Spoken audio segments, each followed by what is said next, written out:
남편은 저보다 4살 더 많고요. 저도 그렇고 남편도 결혼을 일찍 한 편은 아니었죠.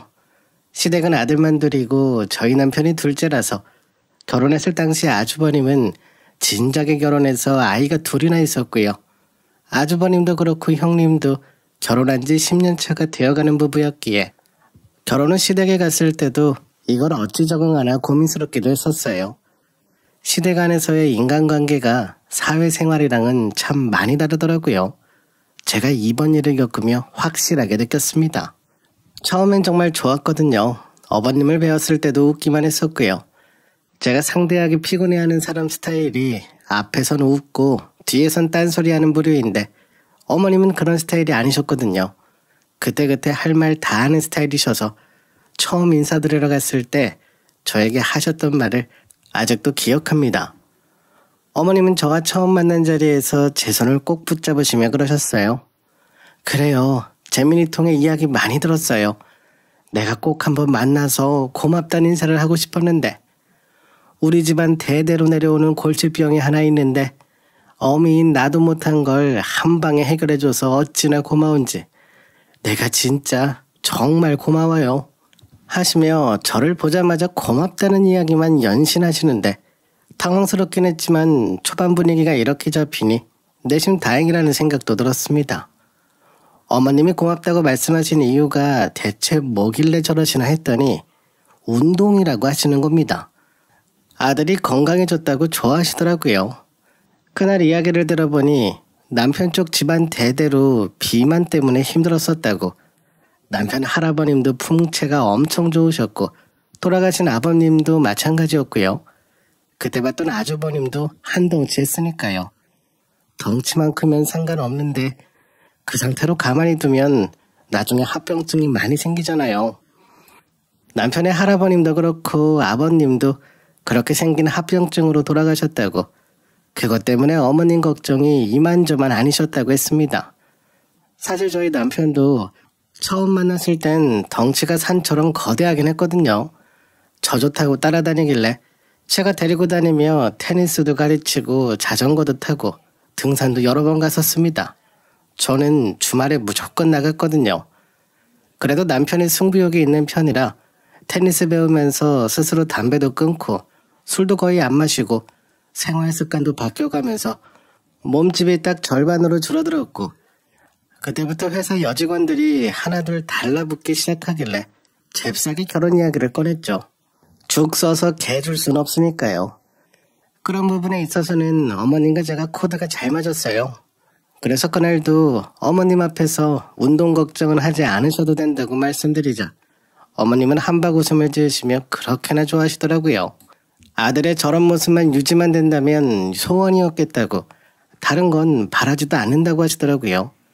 말만 저렇게 하시는 거 아닌가 했는데 결혼 준비 중에도 그 어떤 요구도 없으셨고 저희 신랑 예복 입은 모습 보시고는 좋아서 어쩔 줄을 몰라 하셨습니다. 결혼 후에도 마찬가지셨고요. 다른 시어머니들은 아들 밥 잘 챙겨주라 닥달한다 들었는데 저희 어머님은 정반대셨고요. 아들 얼굴 반쪽되는 걸 그 누구보다 바라시는 분이셨기에 그런 부분에선 정말 마음이 편했죠. 그래서 저와 어머님은 사이가 나쁠래야 나쁠 수가 없었습니다. 근데 한 가지 계속 신경이 쓰였던 부분이 바로 저희 형님이었어요. 아주버님은 덩치가 엄청 컸거든요. 당연히 어머님 걱정도 이만저만 아니었고요. 형님도 그게 신경이 쓰이는지 시댁에 오면 어머님과 마주치지 않으려고 거실에 나오지도 않은 듯 했습니다. 그러다가 형님이 저에게 먼저 아주버님 이야기를 꺼내는데 우리 남편은 배가 점점 나와서 이젠 운전하는 것도 힘들다고 그러네. 어쩜 형제가 둘이 저렇게나 다를 수가 있는지 가끔 보면 신기하다니깐. 서방님은 갈수록 더 젊어지는 것 같은데 동생 보면서 느끼는 것도 없나 봐. 그래서 제가 조심스럽게 두 분이 함께 산책해보는 건 어떠냐고 했더니 내 말 들어서 움직일 사람이었음 절이 풍선마냥 커지지도 않았겠지. 저거 봐봐. 사과를 2개씩 집어다가 입에 넣으면 웃잖아. 행복하면 그만이지. 어머님도 못한 걸 내가 무슨 수로 하겠어. 남편이 내 아들도 아닌데. 나이 40 넘으면 각자 도생이야. 자기 관리는 자기가 알아서 해야지. 10살 먹은 애도 아니고. 그렇게 말하고 끝이었어요. 10년차 부부는 다르구나 싶었죠. 제 예상과는 다르게 형님은 아무 걱정이 없어 보였고 중간중간에 어머님이 뭐라 눈치 주는 말을 해도 타격감이 아예 없었으니까요. 본인이 정해놓은 범위 안에서만 움직이는 사람 같았습니다. 그 이외의 것들에 대해선 완전히 신경 끄고 살더라고요. 그게 형님의 첫인상이었고 저는 그런 사람인 줄 믿었네요. 그러다 최근 어머님이 병원에 입원하시게 되시며 상황이 달라졌습니다. 대장암 초기라고 했고 간단한 수술만 받으면 괜찮다고. 그래도 다행인 점은 어머님이 평소에 검사를 꾸준히 받아와서 일찍 발견하게 되었다고 하늘이 도왔다고 했거든요. 근데 암이라는 병의 제일 무서운 부분이 퍼지는 속도라고 하더라고요. 저도 이번에 알게 되었는데 치료 여부를 떠나 전이 속도가 빠른 편이라 퍼지기 시작하면 그때부터 심각해진다고 했는데 일단 어머님은 초기라서 간단한 수술이면 바로 퇴원할 수 있다 하길래 아무리 그래도 어머님 혼자 병원에 다니실 수는 없을 것 같아서 수술 전으로는 회사에 휴가까지 써서 병원을 지켰고요. 저와 남편이 번갈아가며 어머님 곁을 지켰습니다. 상황이 그랬어요. 아주버님은 혈압이 튀어서 두통 때문에 바깥 활동이 힘들다 했고 형님은 어머님 곁에 있기 부담스럽다고 했거든요. 동서, 내가 말을 안 해 그렇지 옆에서 봐서 알잖아. 나랑 어머님 사이 그렇고 그런 거. 온 가족 다 모여있을 때도 찬밥 신세인데 단둘이 있을 땐 어떻겠어. 그래도 집안 어른이고 내가 참고 말았지. 병원 문제도 똑같아. 내가 나타나지 않는 게 어머님 건강에 좋을 거야. 남편 혈압까지 뒷마당에 가서 무슨 소리 들을지 뻔하잖아. 하면서 그 와중에 저에게 고부 갈등에 대해 이야기를 들어놓는데 제가 거기다 대고 무슨 소리를 하겠나요. 그냥 알겠다고 하고 말았죠. 그렇게 어머님 수술은 잘 마쳤고 다른 곳으로 전이된 곳도 없다 했고요. 며칠 더 입원하며 상황 보다가 퇴원하시면 된다 하길래 그때부턴 저도 한시름 놓이더라고요. 근데 어디서 소식을 들었는지 그날 형님도 병원에 찾아온 겁니다. 아주버님 건강 상태가 조금 나아져서 여유가 생겼다며 오자마자 어머님 앞에서 잔뜩 주눅이 든 모습으로 죄송하다 하는데 제가 예상했던 것과는 달리 어머님이 활짝 웃으시며 형님에게 고생이 많다며 손을 잡아주시는 겁니다. 제가 형님에게 들었던 이야기가 있잖아요. 예전에 전화로 들었던 상황과는 많이 다르긴 해서 좀 찜찜했는데 그날 한 가지 더 이상한 모습이 보이더라고요. 병원 주차장에 갔을 때였는데 어머님이 선물로 들어온 과일이 많아서 형님에게 드렸거든요. 무게가 좀 나가길래 저도 하나 들고 배웅경 함께 나갔고 자동차까지 들어주려고 했는데 병원 로비에 도착하자마자 형님이 손사래를 치며 이제 그만 들어가라고 밖에 나오지 말라며 저를 억지로 밀어내듯 하는데 너무 이상할 정도로 그러는 겁니다. 연달아 그러니 저도 가만히 있지 않았죠. 알겠다고 들어가는 척하며 엘리베이터 쪽으로 갔다가 곧장 주차장으로 나가봤습니다. 저 멀리 양손에 과일 바구니를 들고 가는 형님이 보이더라고요. 자동차 사이사이로 눈치껏 숨어가며 형님을 따라가 봤는데 어떤 커다란 흰색 외제차 앞에 서더니 손을 막 흔드는 겁니다. 처음 보는 자동차였고 앞에 로고를 보니 1억은 좋게 넘어 보이더라고요. 형님네가 그 정도 외제차를 타고 다닐 만큼 여유 있다고 듣지도 못했고 예전에 시댁에서 만났을 때 아주버님이 타고 다니던 자동차와는 전혀 달랐기에 무슨 일인가 싶어 계속 지켜봤습니다. 얼마 뒤 그 외제차에서 어떤 남자가 내리는데 딱 봐도 나이가 꽤 많아 보였고요. 자세히 보니 저도 한 번 본 듯한 얼굴이었고 형님네 친정오빠 같았어요. 그럼 저 차가 형님 차가 아닌가? 행동 하나하나가 이상한 점 투성이었지만 그중 형님 표정이 제일 이상해 보였네요. 병원에서와 달리 어찌나 싱글벙글 웃고 있던지 같은 사람이 맞나 싶었으니까요. 그래서 저도 그날 형님이 타고 간 자동차 번호를 적어놨고요.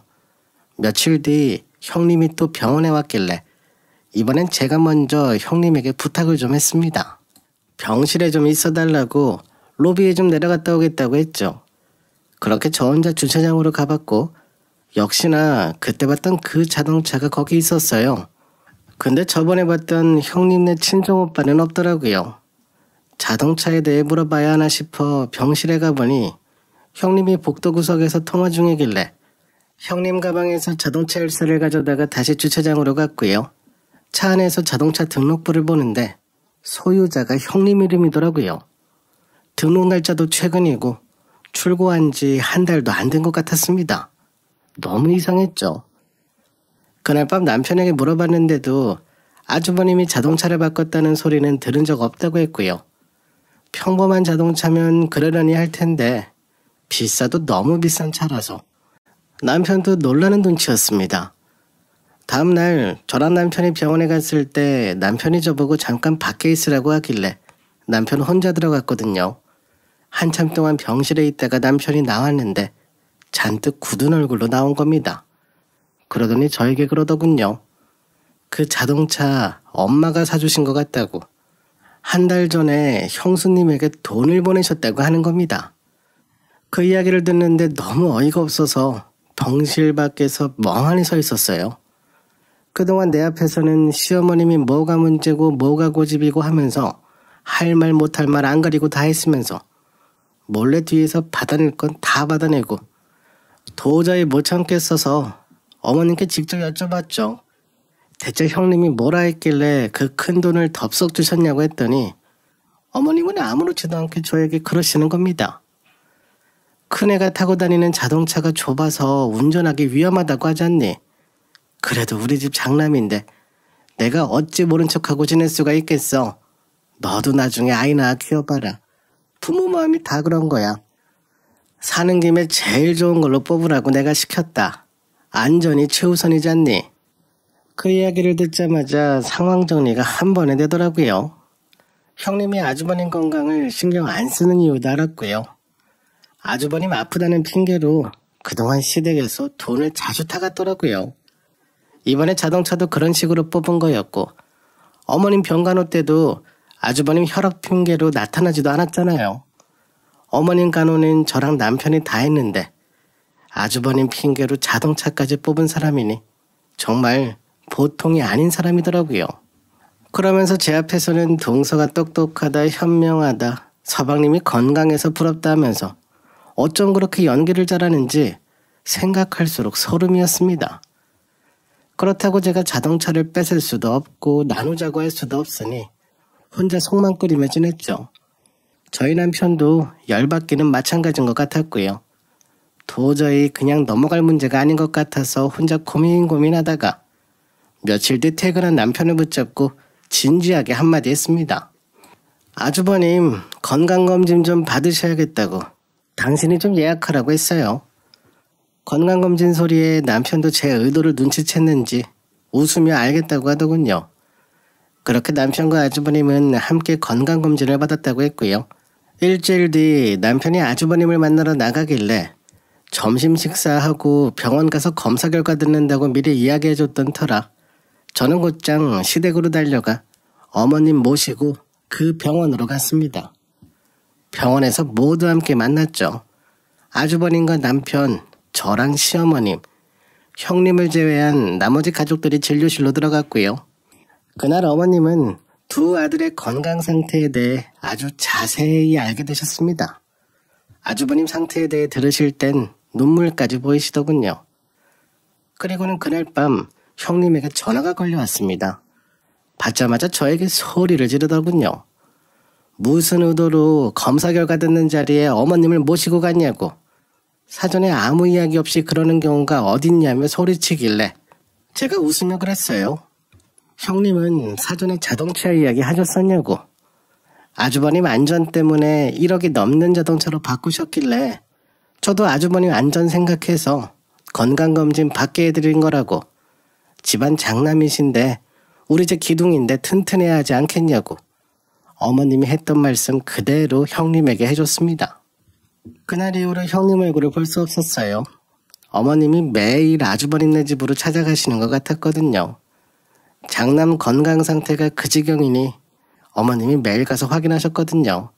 혈당부터 혈압까지 노트 들고 가셔서 모두 기록해 놓으시고요.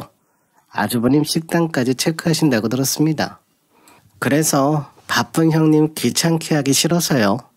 저는 집에서 얌전히 쉬었습니다. 그 1억 넘는 자동차 요긴하게 잘 쓰는 것 같아요. 아주버님이 매일 밤마다 시어머님 바래다 드릴 때 쓴다더군요.